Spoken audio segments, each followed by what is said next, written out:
Lecture number 4, endoplasmic reticulum.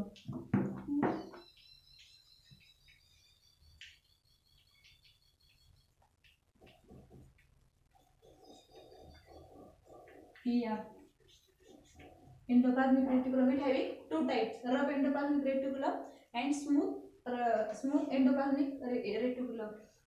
Endoplasmic reticulum first coined by Porter in 1948.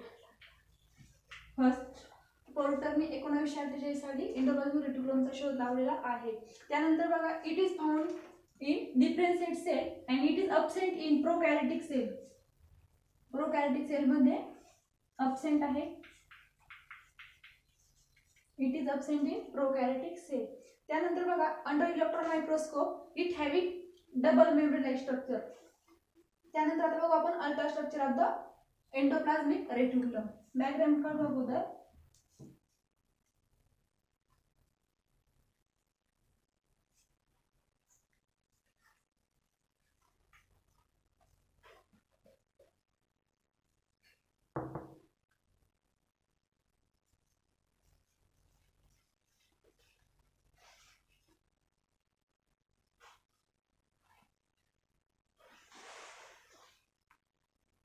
Cell membrane and plasma membrane is the present.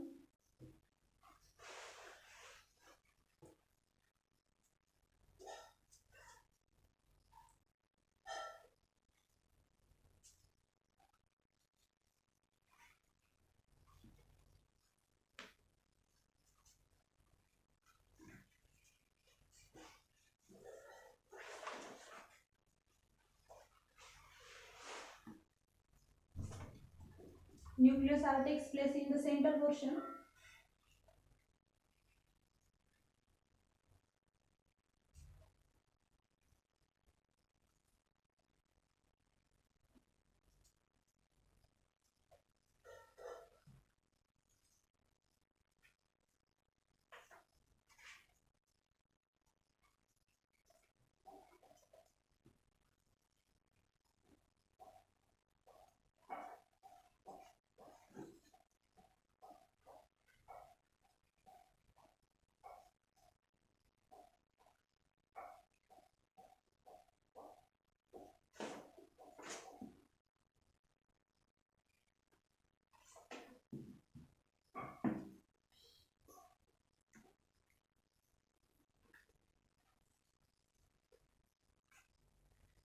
Ribosomes are attached, called as the rough endoplasmic reticulum, or ribosome is not attached, called as the smooth endoplasmic reticulum.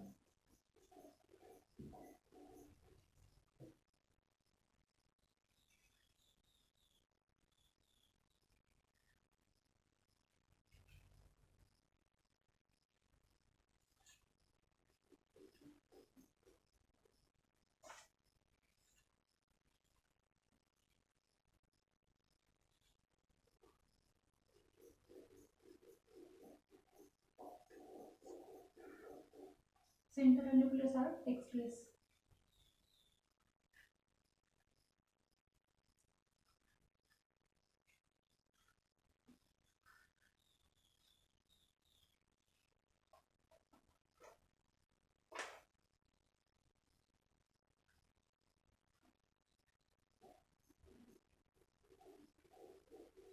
Smooth here important role in the protein synthesis because ribosomes takes place.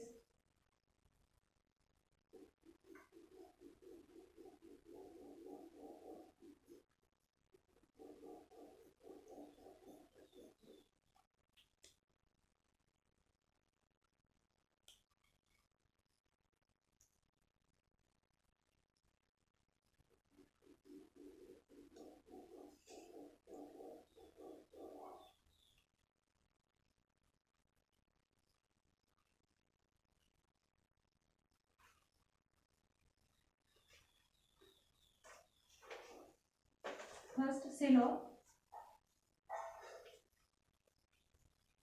next plasma membrane,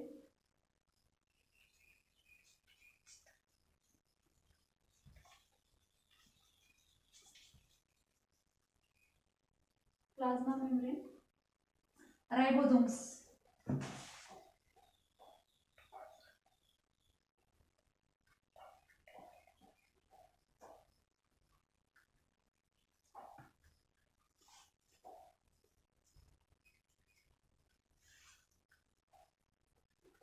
ribosomes ज्या endoplasmic रेटिक्युलमला attach आहेत called as the rough endoplasmic reticulum, म्हणजे rough ER. आणि ribosomes are not attach called as the smooth ER.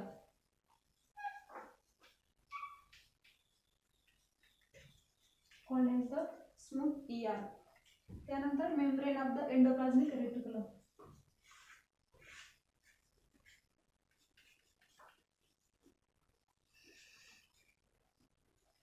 Membrane of ER.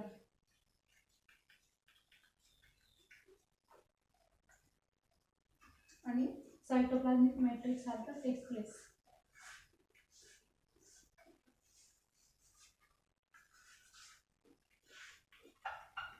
सायटोप्लाझमिक matrix.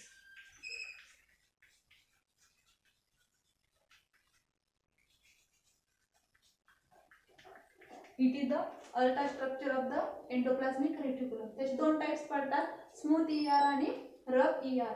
Rough endoplasmic reticulum म्हणजे काय की असा endoplasmic region की त्याला रायबोझोम्स हे अटॅच आहेत, आणि स्मूथ ER म्हणजे असा सरफेस की त्याच्यामध्ये ribosomes absence of the ribosome किंवा रायबोझोम्स आर नॉट अटॅच, त्याला म्हणतात स्मूथ ER.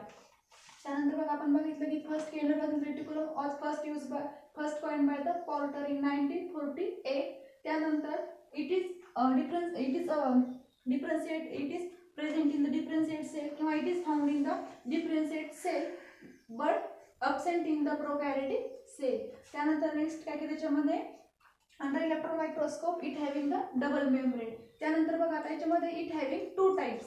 फर्स्ट म्हणजे रफ एंडोप्लाझमिक रेटिक्युलम किंवा स्मूथ एंडोप्लाझमिक रेटिक्युलम. याचे दोन टाइप्स पडतात, आणि हे जे दोन टाइप्स पडले आहेत तर ते according to the presence or absence of the ribosomes, म्हणजे रायबोझोम्स हे अटॅच आहेत किंवा नाही, त्याच्यावर जे दोन टाइप्स पडले, रफ एंडोप्लाझमिक रेटिक्युलम आणि स्मूथ एंडोप्लाझमिक रेटिक्युलम. तर फर्स्ट बघू आपण रफ एंडोप्लाझमिक रेटिक्युलम. आता रफ एंडोप्लाझमिक रेटिक्युलम म्हणजे काय की एंडोप्लाझमिक रेटिक्युलमचा असा रिजन की त्याच्यामध्ये रायबोझोम्स आर द अटॅच, त्या पोर्शनला किंवा त्या रिजनला असं म्हटलं जाईल की रफ एंडोप्लाझमिक रेटिक्युलम, किंवा त्या रिजनला म्हटलं जाईल रफ एंडोप्लाझमिक रेटिक्युलम. त्यानंतर बघा आता रायबोझोमचा टेक्स प्लेस, म्हणजेच in other words it is important role in the protein synthesis. त्यानंतर बघा आता सेकंड डेफिनेशन, सेकंड टाइप्स येतं की स्मूथ एंडोप्लाझमिक रेटिक्युलम. आता डायग्राम मध्ये जर बघितलं आपण स्मूथ एंडोप्लाझमिक रेटिक्युलम म्हणजे काय की असा एंडोप्लाझमिक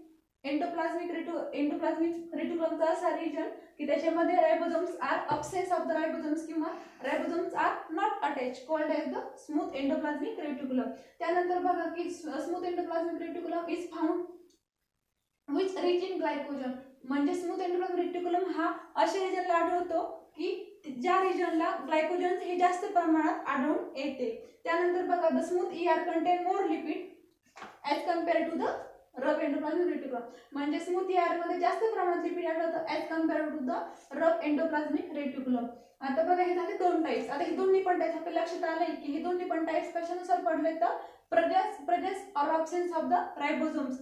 आता जर बघितलं आपण की रफ एंडोप्लाझमिक रेटिक्युलम मध्ये रायबोझोम्स आर अटॅच किंवा प्रेझेन्स ऑफ द रायबोझोम, म्हणजे these are important role in the ribosomes. परंतु स्मूथ ER मध्ये रायबोझोम्स आर नॉट अटॅच किंवा अब्सेन्स ऑफ द रायबोझोम्स, म्हणजे हे प्रोटीनसाठी महत्त्वाचे नाहीत. त्यानंतर स्मूथ ER मध्ये जास्त प्रमाणात लिपिड आढळते as compare to the rough endoplasmic reticulum.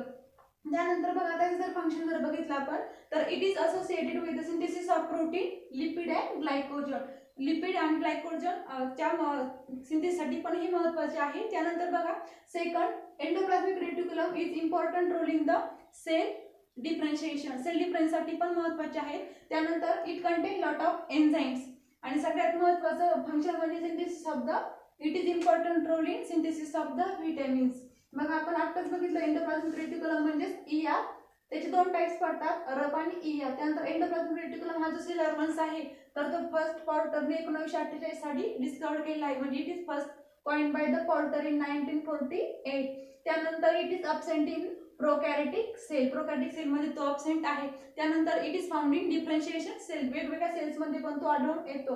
त्यानंतर बघा अकॉर्डिंग टू द पोझिशन किंवा presence or absence of ribosomes it having two types, म्हणजे रायबोझोमच्या पोझिशननुसार किंवा रायबोझोमच्या प्रेझेन्सनुसार दोन टाइप्स पडतात, रफ ER आणि स्मूथ ER. रफ ER म्हणजे काय की एंडोप्लाझमिक रेटिक्युलम असा रिजन की त्याला रायबोझोम साधा अटॅच, त्याला म्हटलं जाईल रफ एंडोप्लाझमिक रेटिक्युलम. आणि रायबोझोम असल्यामुळे it is important role in the protein synthesis.